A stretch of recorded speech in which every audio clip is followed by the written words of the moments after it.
ಅಲ್ಲಿಂದ ತೊಡಗಿದ ನಮ್ಮ ಜೀವನ ಪರಿಣಾಮವಾಗಿ ಹೊತ್ತು ನಮ್ಮ ಮುಂದೆ ತಲೆ ಎತ್ತುವಂತಹ ಧೈರ್ಯ ಪ್ರಪಂಚದಲ್ಲಿ ಯಾರಿಗೂ ಇಲ್ಲ. ಬಿಡಿ, ಯಾವ ದೇವತೆಗಳೇ ಇರಲಿ, ಯಾವ ಶಕ್ತಿ ಸಾಮರ್ಥ್ಯವಂತನೇ ಇರಲಿ, ಅವರನ್ನೆಲ್ಲವನ್ನೂ ಇಲ್ಲವಾಗಿಸಿ ಆಹಾ ದಶಕಂಠನ ಸಾಮ್ರಾಜ್ಯವನ್ನು ಯಾವ ಹೊತ್ತಿಗೆ ತಲುಪಿಸಿದೆ, ಹೇಗೆ ಮಾಡಿದೆ ಅಂತ ಕೇಳಿದರೆ ಅಮ್ಮನ ಗರ್ಭ ತಣ್ಣಗಾಗುವ ಹಾಗೆ ಮಾಡಿ ತೋರಿಸಿದವ ಈ ರಾವಣ. ಯಾವ ಕಾರಣಕ್ಕೂ ಮುಖ ಕೆಳಗೆ ಹಾಕುವ ಕೆಲಸವನ್ನ ಈ ರಾವಣ ಮಾಡಿದವನಲ್ಲ. ಎಲ್ಲವನ್ನು ಸಾಮ್ರಾಜ್ಯವನ್ನು ಸ್ಥಾಪಿಸಿದ, ಚಿನ್ನದ ನಗರಿಯಾದಂತಹ ಲಂಕೆಯನ್ನೇ ರೂಪಿಸಿದಂತಹ ಅಲ್ಲ, ರಾಕ್ಷಸರ ಜೀವನವನ್ನೇ ಚಿನ್ನವಾಗಿಸಿದಂತಹ, ರೂಪಕಾರ್ಥದಲ್ಲಿ ನೋಡಿದರೆ ಕೇವಲ ಲಂಕೆ ಚಿನ್ನದ ನಗರವಲ್ಲ, ಸಾಮ್ರಾಜ್ಯ, ರಾಕ್ಷಸರ ಜೀವನ ಅದು ಚಿನ್ನಕ್ಕೆ ಸ್ವರ್ಣಯುಗವಾದ ಕಾರಣದಿಂದಾಗಿ ಲಂಕೆ ಸ್ವರ್ಣ ನಗರಿಯಾಗಬೇಕಾಯಿತು. ಕೇವಲ ಚಿನ್ನ ಬಣ್ಣಗಳಿಂದ ಮನೆಯನ್ನು ಕಟ್ಟಿದ್ದೇವೆ ಅನ್ನುವ ಕಾರಣದಿಂದಾಗಿ ಅಲ್ಲ. ಹಾಗಾದ್ರಿಂದಲೇ ನಮ್ಮದು ಸುವರ್ಣ ಯುಗ, ರಾಕ್ಷಸರ ಜೀವನದ ಸುವರ್ಣ ಯುಗ. ಇದನ್ನ ಮಾಡಿ ಕಟ್ಟಿ ಬೆಳೆಸಿದಂತಹ ರಾವಣ ಈ ಹೊತ್ತಿಗೆ ಒಮ್ಮೆ ಆಲೋಚಿಸಬೇಕಾದಂತಹ ಪರಿಸ್ಥಿತಿ.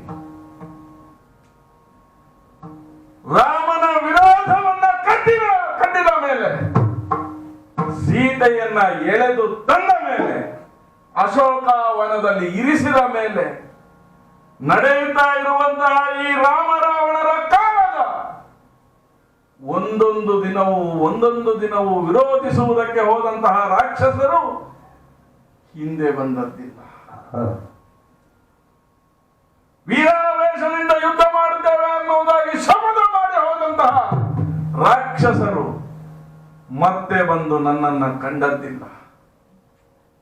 ಅದೇ ವಾರ್ತೆಯನ್ನೇ ಹೇಳುತ್ತಾ ಇದ್ದಂತಹ ವಾರ್ತಾವಾಚಕನಾಡಿದಂತಹ ಮಾತಲ್ವೇ ಅದು. ಇಷ್ಟು ದಿವಸವೂ ಪರಿಭವವನ್ನೇ ಕಂಡಂತಹ ನಿಮಗೆ ಒಂದವಕಾಶ ಇದೆ ಅಂತ ಆಡಿದ್ದಲ್ವೇ.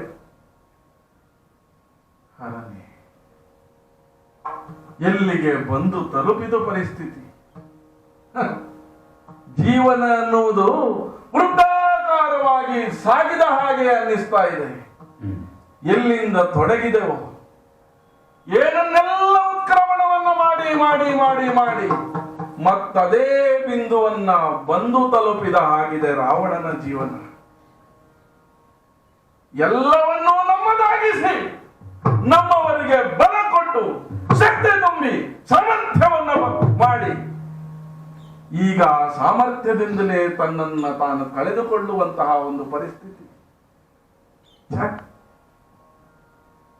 ದಿನನಿತ್ಯಕ್ಕೆ ಸತ್ತವರೆಷ್ಟು ಅಂತ ಲೆಕ್ಕ ಮಾಡುವುದಕ್ಕಿಲ್ಲ. ಹಾಗೆ ಅಂತ ಹೇಳಿ ಒಂದೇ ಒಂದು ಹೆಣವನ್ನು ಯಾರು ಗುರುತಿಸಲಾರರು. ಯಾಕೆ ಆಡಿದ್ದೇನೆ ನಮ್ಮ ಜನರಿಗೆ ಸತ್ತ ಹೆಣಗಳನ್ನು ಸಮುದ್ರಕ್ಕೆ ಬೀಸಾಕುವುದಕ್ಕೆ.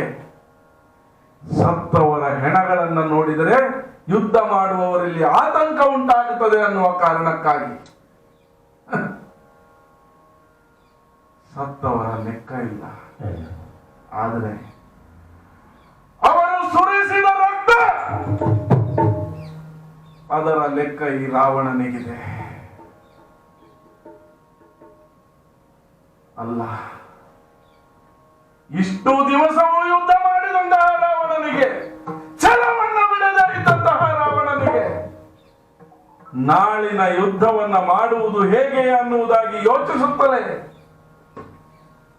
ದೇಹಕ್ಕೆ ಆದಂತಹ ಆಯಾಸ ಕಂಗೊಳಿಸ್ತಾ ಇದೆ. ಮಾಡಿದಂತಹ ಯುದ್ಧದಿಂದ ಆದಂತಹ ಆಯಾಸ ಅಲ್ಲ, ಬೇರೆಯವರು ಸುರಿಸಿದಂತಹ ರಕ್ತಕ್ಕಾದ ಆಯಾಸ ಅಲ್ಲ, ಮನೆಗಳ ಕಣ್ಣುಗಳಲ್ಲಿ ಸುರಿದಂತಹ ನೀರಿಗಾದಂತಹ ಆಯಾಸ ಇದು, ನೀರಿಗಾದಂತಹ ಆಯಾಸ. ರಾಮ ರಾವಣರನ್ನ ಯುದ್ಧದಲ್ಲಿ ಯಾರು ಮೇಲೆ ಎನ್ನುವುದಾಗಿ ಈ ಹೊತ್ತಿನವರೆಗೂ ನಿಶ್ಚಯ ಆಗದಿದ್ರೇನಂತೆ. ಸೋಲುತ್ತಾ ಇರುವಂತಹ ಪಂಗಡ ಯಾವುದು ಅಂತ ಪ್ರಪಂಚಕ್ಕೆ ತಿಳಿದೇ ಇದೆ. ನಾಳಿನ ಯುದ್ಧವನ್ನ ಹೇಗೆ ಮಾಡಬೇಕು ಅನ್ನುವುದಾಗಿ ಯೋಚಿಸುವುದಕ್ಕೆ, ಚಿಂತಿಸುವುದಕ್ಕೆ ಮನ ಮಾಡಿದ್ರೆ ಇಲ್ಲ. ನನಗೆ ತಿಳಿಯದ ಹಾಗೆ ನನ್ನ ಕಣ್ಣಾವೆಗಳಿಗಿಂತ ಮಂಜಾಗುವುದನ್ನು ಗಮನಿಸ್ತಾ ಇದ್ದೇನೆ. ಒರೆಸುವುದಕ್ಕೆ 20 ಕೈ ಸಾಕಾಗುವುದಿಲ್ಲ ಅಂತ ಈಗ ಅರ್ಥವಾಗುತ್ತಾ ಉಂಟು. ಯಾಕೆ ಮಂಜಾದದ್ದು? ಇದು ರಾವಣನ ಕಣ್ಣುಗಳು, ರಾವಣನ ಕಣ್ಣುಗಳು. ಯೋಚಿಸ್ತೇನೆ, ನಾಳಿನ ಬಗೆಯನ್ನ ಯೋಚಿಸ್ತೇನೆ. ಇಲ್ಲಲ್ಲ, ಎಲ್ಲಿ ಹೋದರೆ ಯೋಚಿಸುವುದಕ್ಕೆ ಸಾಧ್ಯವೋ,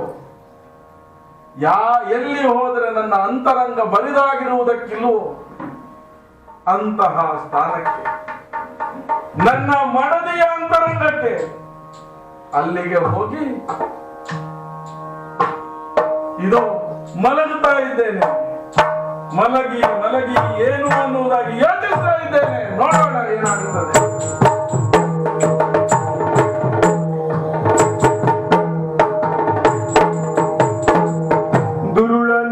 ತರದೋಳು ತರಹರೆಗಳು ದೀಪ ಪರಿಯತ ನರಿತಾಗ ಬೇಗ ಕರುಣಿ ಮಂಡೋದರಿ ಕರಕರಿ ತುತ ತನ್ನ ವರನಡೆ ಕೈ ತಂದಳಾಗ.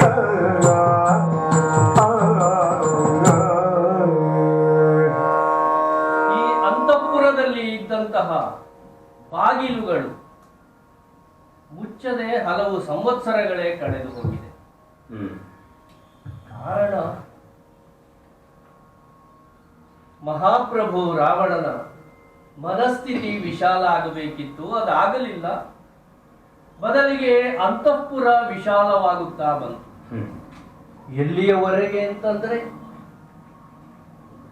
ದೇವ ಕನ್ನಿಕೆಯರು ಸಾಲದು, ಮಾನವ ಕನ್ನಿಕೆಯರೂ ಬೇಕು. ನಾಗಕನ್ನಿಕೆಯರಿದ್ರೆ ಅವರೂ ಇರಲಿ. ಯಾವ ಲೋಕವನ್ನು ಬಿಟ್ಟಿದ್ದಾರೆ. ಮೊದಲು ವಿರೋಧಿಸುವ ಪ್ರವೃತ್ತಿಯಿಂದ ಮುಂದಾದವಳು ಈ ಮಂಡೋದರಿ ಹೌದು. ಆದರೆ ಪರಿಣಾಮ ಶೂನ್ಯ ಅಂತಾದಾಗ ಆ ಪ್ರಯತ್ನವನ್ನೇ ಬಿಟ್ಟವಳು. ಎಲ್ಲಿಯವರೆಗೆ ಅಂದ್ರೆ ಅಂತಃಪುರದ ಕದವಿಕ್ಕುವುದನ್ನು ಮರೆತು ಮಲಗಿದ ದಿವಸಗಳು ಹಲವು. ಕೊನೆಗೆ ಅದೇ ರೂಢಿಯಾಗುತ್ತಾ ಆಗುತ್ತಾ ಬಂತು. ಹೇಗೆ ರೂಢಿಯಾಯಿತು ಅಂತ ಹೇಳಿದ್ರೆ, ಎಲ್ಲಿಂದಲೋ ಬಂದ ಒಬ್ಬ ವಾನರ ನೇರವಾಗಿ ನಮ್ಮ ಅಂತಃಪುರವನ್ನು ಪ್ರವೇಶ ಮಾಡಿ ಅಲ್ಲಿದ್ದ ಸ್ತ್ರೀಯರನ್ನೆಲ್ಲ ನೋಡುತ್ತಾ ಅವರ ಲಕ್ಷಣಗಳನ್ನು ವಿವರಿಸುವಲ್ಲಿಯವರೆಗೂ ಬಂದಿದೆ ನಮ್ಮ ದುಸ್ಥಿತಿ.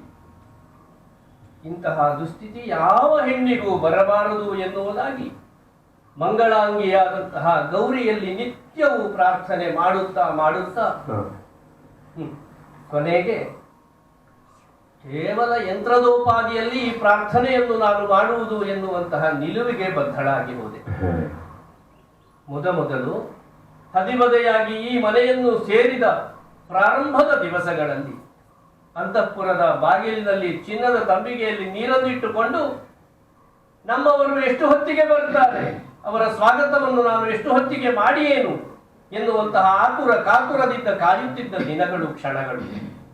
ಬರಬರುತ್ತಾ ಚಿನ್ನದ ಬಿಂದಿಗೆ ಮಾತ್ರ ಅಲ್ಲಿ ಉಳಿಯಿತು. ಅದರಲ್ಲಿ ನೀರು ಹಾಕುವುದನ್ನು ಮರೆಯುವ ದಿವಸ ಬಂತು. ಯಾಕೆಂದ್ರೆ ಇವರು ಬರುವಾಗ ಕಾಲು ತೊಳೆಸಲು ನಮಗೆ ಎಚ್ಚರವೇ ಇಲ್ಲ, ಬರುವ ಹೊತ್ತು ಯಾವುದು ಅಂತಲೂ ನಮಗೆ ಗೊತ್ತಿಲ್ಲ. ಅಥವಾ ಕಾಲು ತೊಳೆಸೋಣ ಅಂತ ಹೇಳಿ ಬಗ್ಗಿದರೆ ಕಾಣುವುದು 2 ಕಾಲ ಅಲ್ಲವಲ್ಲ, ಜೊತೆಯಲ್ಲಿ ಮತ್ತೆರಡು ಕಾಲುಗಳು. ಅವುಗಳನ್ನು ತೊಳೆಯಲಾಗದ, ಮನಸ್ಸಿಗೆ ಒಪ್ಪದ ಕೃತಿಯನ್ನು ಮಾಡಲಾಗದೆ ಆ ಕಾರ್ಯವನ್ನು ನಾವು ಬಿಟ್ಟ ಹಾಗಾಗಿದೆ. ಇದೇ ರೂಢಿಯಾಗಿ ಅವರು ಎಷ್ಟು ಹೊತ್ತಿಗೆ ಬರ್ತಾರೆ, ಎಷ್ಟು ಹೊತ್ತಿಗೆ ಹೋಗುತ್ತಾರೆ, ಈ ಕಲ್ಪನೆಯೇ ಇಲ್ಲದೆ ಈ ಮಂಡೋದರಿಯ ಅಂತಃಪುರ ಎಲ್ಲ ನಾರಿಯರಿಂದ ತುಂಬಿದ್ದರೂ ಶೂನ್ಯವಾಗಿಯೇ ಇದೆ. ಅದರೊಂದುಂಟು, ಆ ಪಲ್ಲಂಗದಲ್ಲಿ ಒಂದು ಯಾರು ಪವಡಿಸುವುದಿಲ್ಲ. ಅರೆ, ಥಟ್ಟನೆ ಬಂದು ನೋಡ್ತೇನೆ, ಪಲ್ಲಂಗದಲ್ಲಿ ಯಾರು? ಅಯ್ಯೋ, ಯಾರೂ ಅಲ್ಲ, ಇವರು ನಮ್ಮವರು. ಆದರೆ ಪವಡಿಸಿದ್ದಲ್ಲ. ಹಾಗಂತ ಕುಳಿತಿದ್ದಾರೋ ಕೇಳಿದ್ರೆ ಅಲ್ಲಿ ದೃಢತೆಯನ್ನು ಕಾಣ್ತಾ ಇಲ್ಲ, ಹೊರಗಿದ್ದಾರೆ. ಮುಖವನ್ನು ನೋಡಿದ್ರೆ ಮುಖವನ್ನು ಕೆಳಕ್ಕೆ ಹಾಕಿಕೊಂಡು ಬರುತ್ತಿರುವ ಕಣ್ಣೀರನ್ನು ಉಳಿದವರಿಗೆ ತೋರಿಸಬಾರದು ಎನ್ನುವಂತಹ ಸ್ಥಿತಿಯನ್ನು ಉಂಟು ಮಾಡಿಕೊಂಡು ಕುಳಿತಿರುವ ಇವರನ್ನು ಸರಿಯಾಗಿ ಮಾತಾಡಿಸಲು ಇದೊಂದು ಒಳ್ಳೆಯ ಅವಕಾಶ ಭಗವಂತನೇ ನನಗೆ ಕಲ್ಪಿಸಿತು. ಮಂಗಳ ಗೌರಿಯೇ ನನಗೆ ಒದಗಿಸಿದಂತಹ ಸುಯೋಗ ಇದು. ಆದ್ದರಿಂದ ಹೋಗಿ ಅವರಲ್ಲಿ ಮಾತಾಡ್ತೇನೆ. ಓ ಪ್ರಾಣಕಾಂತ. ಮಂಡೋದರಿ. ಹೌದು ಸ್ವಾಮಿ. ತಲೆ ಎತ್ತಿದ್ರ? ನೀನಲ್ಲೋ ಬಂದದ್ದು? ನಾನೇ ಬಂದದ್ದು. ಆದರೆ ನಾನು ಬರುವ ಮೊದಲು ನೀವೇ ಬಂದು ಕುಳಿತದ್ದು ಇಲ್ಲಿ. ಇದು ನನ್ನ ಅಂತಃಪುರ. ಹಾಗಾದ್ರಿಂದಲೇ ಬಂದದ್ದು ಸ್ವಾಮಿ. ಯಾಕೆ ಗೊತ್ತಾ? ನಿನ್ನದೊಂದು ಅಂತಃಪುರ, ನನ್ನದೊಂದು ಅಂತಃಪುರ ಅಂತ ಬೇರ್ಪಡಿಸಿದವರಲ್ಲ. ಯಾಕೆ ಹೇಳು? ನಮ್ಮ ಅಂತಃಪುರದಲ್ಲಿ ಬಹಿರ್ಪುರ ಅನ್ನುವುದೇ ಇಲ್ಲ ಅನ್ನುವ ಕಾರಣಕ್ಕಾಗಿ ನಾವು ಬಾಗಿಲು ಹಾಕುವುದನ್ನು ಬಿಟ್ಟು ಎಷ್ಟು ಕಾಲ ಆಯ್ತು ಹೇಳು? ಆದರೆ ಅಂತಃಪುರದಲ್ಲಿ ಬಾಗಿಲಿಲ್ಲ, ಮನಸ್ಸಿನಲ್ಲಿ ಒಂದು ಅಂತರ ಅದು ಉಂಟಲ್ಲ ಸ್ವಾಮಿ. ಅಂತರಂಗ ಬಹಿರಂಗಗಳನ್ನ ಬಿಟ್ಟ ಮೇಲೆಯೇ ಪ್ರಪಂಚದಲ್ಲಿ ನಾವು ಗುರುತಿಸುವುದಕ್ಕೆ ಸಾಧ್ಯ. ಅದೇ ಹೌದು ಅಂತಾದರೆ ತಮ್ಮ ಅಂತರಂಗವನ್ನೇ ಅವಲಂಬಿಸಿ ಒಂದು ಪ್ರಶ್ನೆಯನ್ನು ಕೇಳಬಹುದೇ? ಚಿಂತಿಸುವುದ್ಯಾತಕ್ಕಿಂತು ಪ್ರಾಣಕಾಂತ,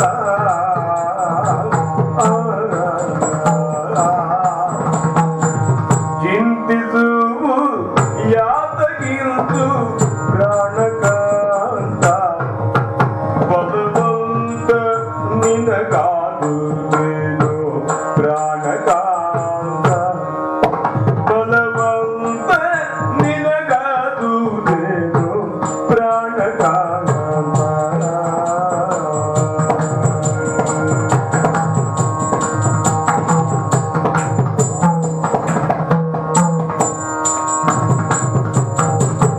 ಪಂಚವಳಿದು ಓದುದೇನು ಪ್ರಾಣಕಾಂತ, ಪಂಚವಳಿದು ಓದುದೇನು ಪ್ರಾಣಕಾಂತ, ಸೀತಕಾಂತನು ತಾನೇನ ಗೈದ ಪ್ರಾಣಕಾಂತ, ಸೀತಕಾಂತ ಏನ ಗೈದ ಪ್ರಾಣಕಾಂತ.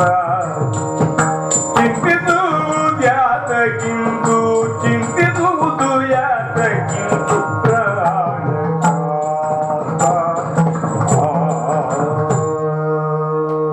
ಸ್ವಾಮಿ, ಚಿಂತಿಸುವುದು ಯಾಕೆ ಅಂತಲೇ ಇದುವರೆಗೂ ದಿವಸವನ್ನು ಕಳೆದವಳು ನಾನು. ಈಗ ಆಡ್ತೇನೆ ಅಂತ ಆಕ್ಷೇಪ ವ್ಯಕ್ತಪಡಿಸಕೂಡದು. ಈ ದಿವಸವಾದರೂ ನನ್ನ ಅಂತರಂಗವನ್ನು ಬಿಚ್ಚಿಡುವ ಆ ಸುಯೋಗ ನನ್ನ ಪಾಲಿಗೆ ಬಂತಲ್ಲ ಸ್ವಾಮಿ.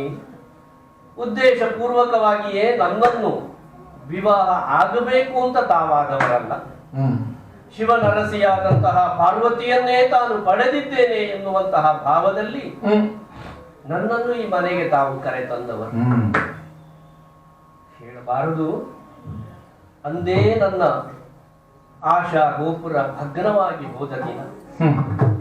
ಯಾಕೆಂದ್ರೆ ನಾನು ನಾನಾಗಿಯೇ ಈ ಮನೆಯ ಹೊಸ್ತಿಲಕ್ಕಿಯನ್ನು ಮೆಟ್ಟಿ ಒಳಗೆ ಬಂದದ್ದಲ್ಲವಲ್ಲ.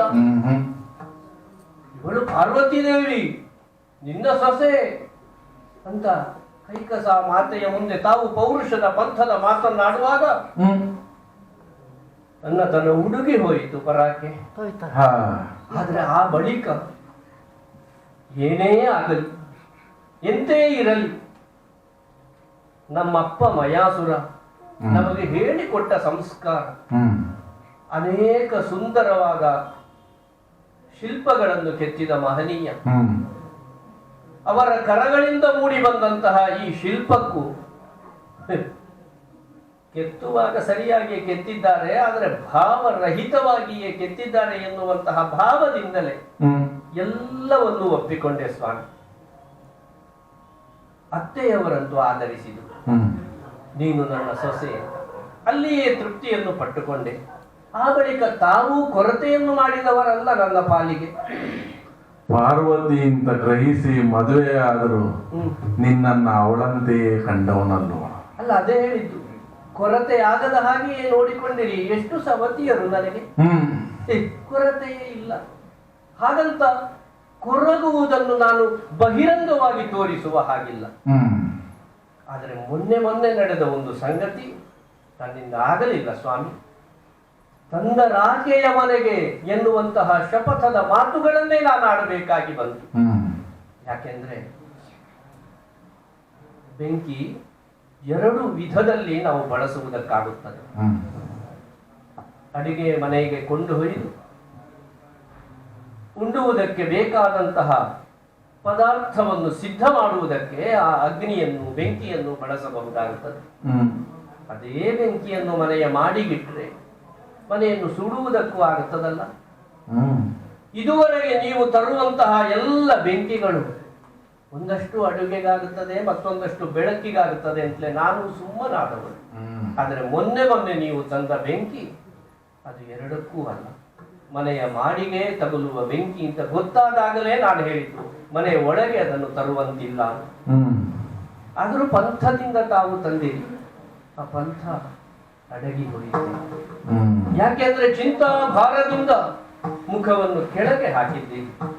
14 ಲೋಕಕ್ಕೆ ಚಿಂತೆಯನ್ನು ಒದಗಿಸಿದಂತಹ ತಾವು ಇಂದು ಆ 14 ಲೋಕವೂ ತಮ್ಮ ನೆತ್ತಿಯ ಮೇಲುಂಟು ಎನ್ನುವಂತಹ ಭಾರದಿಂದ ತಲೆಯನ್ನು ತಗ್ಗಿಸಿದ್ದೀರಿ.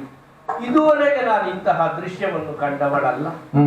ಅತ್ತೆ ಹೇಳ್ತಾ ಇದ್ರು, ಕೈಲಾಸವನ್ನು ತಮ್ಮ 20 ತೋಳಿನಿಂದ ಎತ್ತುವಾಗಲೂ ನಿಮ್ಮ ತಲೆ ಮೇಲೆ ನೋಡುತ್ತಾ ಇತ್ತು ಅಂತ. ಸ್ವಾಮಿ, ಅಂತಹ ಕೈಲಾಸ ಬೆಟ್ಟವನ್ನೇ ಎತ್ತುವಾಗಲೂ ಇಲ್ಲದ ತತ್ತರ ಇದು ಏನು ಅಂತದ್ದು ಬಂದು ಹೋಯಿತು? ಏನಂತಹ ಬಲವಂತ ನಿಮಗಾಯಿತು? ಅಲ್ಲ, ನಿಮಗಿಂತ ಬಲವಂತರು ಯಾರಾದ್ರೂ ಕಂಡ್ರೆ ಪ್ರಪಂಚದಲ್ಲಿ ಅವರಿಂದ ಬಲವಂತವಾಗಿ ನೀವು ತಲೆಯನ್ನು ತಗ್ಗಿಸುವ ಹಾಗಾಯಿತೆ. ಸ್ವಾಮಿ, ನಾನು ಅವರ ಹೆಸರು ಹೇಳುವ ಹಾಗಿಲ್ಲ. ಯಾಕೆಂದ್ರೆ ನಿಮ್ಮ ಕೈ ಹಿಡಿದ ಧರ್ಮಪತ್ನಿಯೇ ಆದ್ದರಿಂದ ನನಗೊಂದು ಕರ್ತವ್ಯ ಉಂಟು. ಆ ಸೀತೆಯ ಗಂಡ